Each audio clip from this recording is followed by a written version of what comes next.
Good morning, friends. Welcome to Water Resources Engineering class. In the previous class, we covered the methods of estimating runoff. In today's class, we will take up some more important points like what do you mean by basin yield, what is flow duration curve, what is its purpose. We will look into in today's class. Already this is nothing but how the runoff routing is being done. It is in terms of overland flow, it is in terms of through flow, it is in terms of base flow. All three put together we call it as runoff. The runoff flow chart, if you want to see how from the precipitation, the losses, whatever it is, and the runoff finally, and the runoff consists of three components: surface runoff, subsurface runoff, and base flow. Now let us come to the point straight. What is basin yield? Basin yield is also called as catchment yield. What is that? It is the total volume of water that can be withdrawn or collected. Anything is fine. The total volume of water that can be withdrawn or collected from a river basin or a catchment. So what is the total amount of water that you can collect from a particular catchment during a specified time period? Usually we call it as annually. What is it? And while doing this process, we are not supposed to do anything which cause the environmental damage. That's the first thing. What for you are all doing all this basin yield? Main thing is how much of water is available. That for is the main function. The basin yield represents the amount of water that is available for usage. Maybe irrigation, maybe drinking, maybe hydropower generation, whatever it is. So how to calculate that? The basin yield is equal to precipitation minus evaporation, transpiration, minus infiltration losses, minus storage. If you see this, the precipitation minus losses is equal to the basin yield, and this yield is always expressed in terms of volume units. That volume unit is million cubic meters or cubic kilometer cube or kilometer cube, anything. Then generally we go with million cubic meter. That is how the basin yield is being expressed. And how to estimate that? Fundamental thing like runoff, how you estimated in the previous class, rainfall runoff relationships using empirical formula. You have used SCN method, that is also, and modeling also we mentioned last, and water balance approach.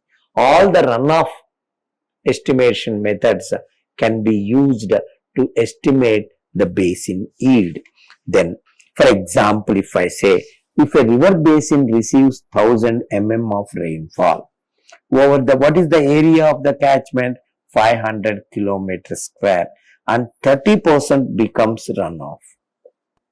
So then what is it? For example, so that 30% becomes runoff means remaining 70% is losses actually.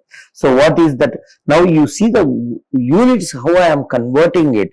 So the rainfall is given in terms of depth units. I am converting that into volume units. How I am converting? Depth multiplied by the area. So this is the depth multiplied by the area. It is kilometer square. So 500 million cubic meter. That's what we got. Then what is the runoff? We mentioned 30% of this. So 30% of 500, it is 150 million cubic meter. Right? Next, net basin, and again if 20 million cubic meter is lost due to evaporation and seepage, then what is the remaining thing? It is only 130. 150 minus 20, it is 130. So once again, for example, if a river basin receives 1000 mm of rainfall over 500 kilometers square and 30% becomes runoff. Runoff is always a percentage of rainfall, right? Then now total runoff volume, we have calculated depth multiplied by the area. So that's how you got this. Then what is runoff is equal to 30% of this, that we got. And what are the losses is equal to 20 million cubic meter is lost. So the remaining is 130 million cubic meter. This is how we achieve the basin yield. So that is what you should remember, because any time when you are getting the basin yield word, it is nothing but again the runoff only. Only thing is, for the entire catchment, whatever runoff is there, whatever is the depth of water that is there, are withdrawn or collected from the entire catchment. The amount of water that is collected from the entire catchment at a particular point during a specified period is what we call it as the basin yield. Then what is flow duration curve? The flow duration curve is one of the very important item, and it is a popular method of studying stream flow variability. How the flow in a river varies. The variability of flow in a river, in a stream, that can be done by flow duration curve.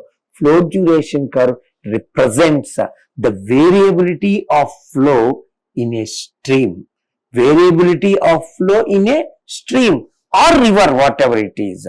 And it is nothing but a graph actually. And what is that graph?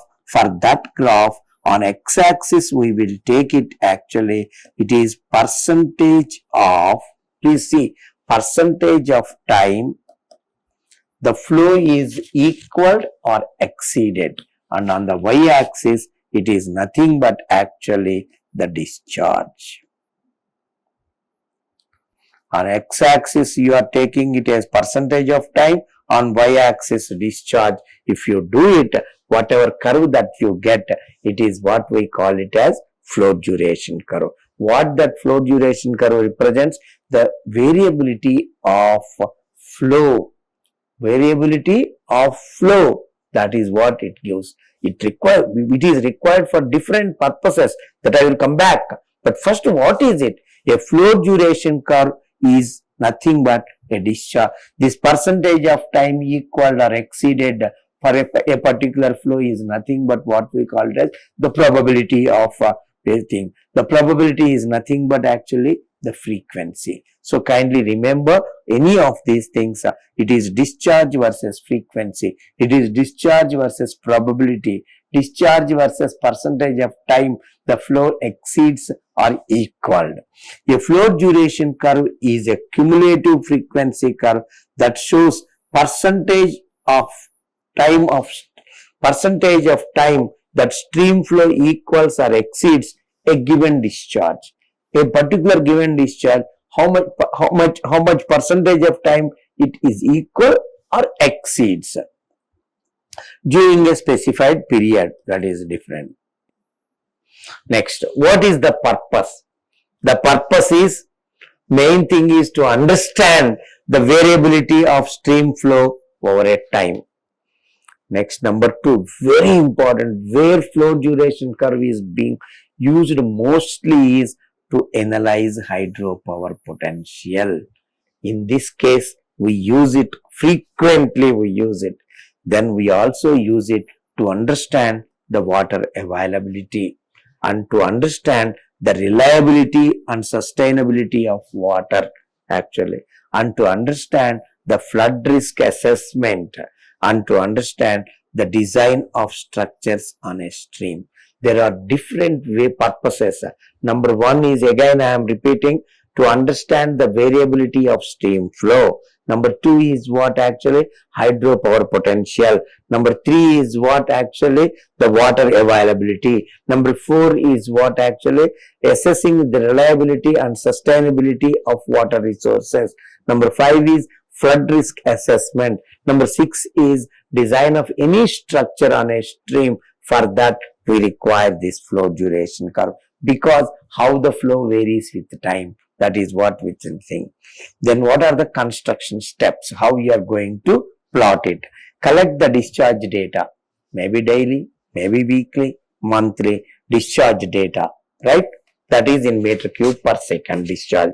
Rank the data in descending order. That means first what you should do, whatever the data that you have, whether it is monthly or weekly or daily, you arrange it in such a way the highest value is at the top and the lowest value is at the bottom. So in the descending order, you arrange the values of the discharge. After arranging it, you rank them. The highest value is ranked as 1 and the lowest value is the last rank actually. Like that you rank actually. Once you rank that, you can use Weibel's method for finding out what is the probability of exceedance. You can find by m by n plus 1 into 100, which we have already studied by estimating the probability that you do it. Once you have done it, that percentage of time, basically the flow is equaled or exceeded is on x-axis, whereas discharge is on y-axis. You can do it. You can take it actually as on a general graph sheet or on a log plot. Anything you can do it. And remember, probability percentage is on x-axis, discharge is on y-axis. So probability percentage is on x-axis, discharge is on y-axis. So naturally, whatever the graph you are getting here, this graph is nothing but this is what we call it as the flow duration curve actually. So this is it.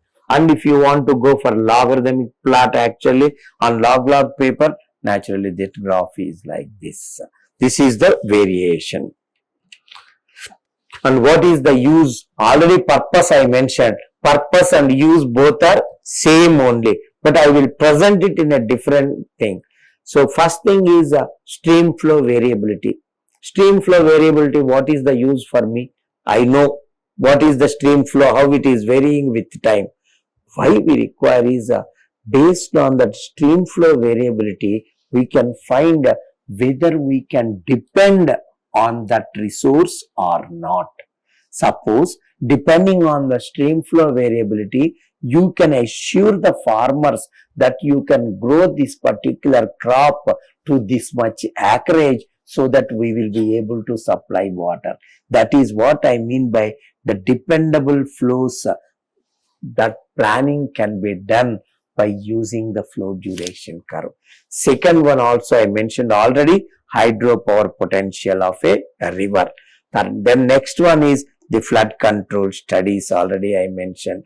So these are the main 3 issues which we generally do it. Rest of the issues, naturally it is beyond your scope at BTech level or in this particular course. Then for example, the moment you study the sediment load, then how much dissolved solids are there in that load, that all you can study separately. Similarly, drainage systems also, we are not designing anything right now. And if you want to design a drainage system, then also we require actually this flow duration curve. At the same time, it can be helpful for us to compare the data of the adjacent, basically whatever reservoirs are there, or otherwise the stream flow data is there. That comparison can be made. That is also one more use, right? Then let me first explain you how this curve is being drawn. Suppose for example, monthly, it is mean monthly flows he has given from June to May. Discharge units are meter cube per second. So 18, 20, 46, 47, 2, 37, 30, 33, 23, 26, 21, 19, 8. These are the discharge values in a particular year. Now what he asked, determine the flow which can be expected 80% of the time. That is first. What is the dependability of the flow of magnitude 40 meter cube per second? Then if suppose you are planning a runoff river plant, this is a hydropower plant, a runoff river plant means using the runoff produce the power. So if you are going for such a thing, actually, what is the dependable power? This firm power meaning is dependable power that can be produced assuming an average head of 5 meters. So what data is given? What is the data that is given to you? The data that is given to you is the mean monthly runoff values for a 1 year they have given to you, and they are asking actually plot the flow duration curve, and once you plot the flow duration curve, you tell us what is the flow which can be expected 80% of the time. 100% of the time is the total thing, out of which 80% of the time how much flow is available. That is the question. Second thing is what is the dependability of the flow of magnitude 40 meter cube per second. So 40 meter cube per second water discharge is available in how many months? Which months it is available? That we need to find out actually. So this is the thing. Let me go. So he has given the month, he has given the observed flow. These two are the given. So this column 1 and column 2 are given by the in the problem itself. Now what I have done, the third column is what we have done, arrange this flow in descending order. That means what? The highest is at the top, the lowest is at the bottom. See that? Now what here it is not in the order, but here 46, 42, 37, 33, 30, 26, 23, 21, 20, 19, 18, 8 in the descending order. Now next one what you need to do, you rank it actually. So what is that ranking? The highest is ranked as 1 and the lowest is the last rank. So from the top we have given. Then what is the percentage of time flow equaled or exceeded? Percentage of time flow equaled or exceeded, or you can write probability percentage. Anything is right.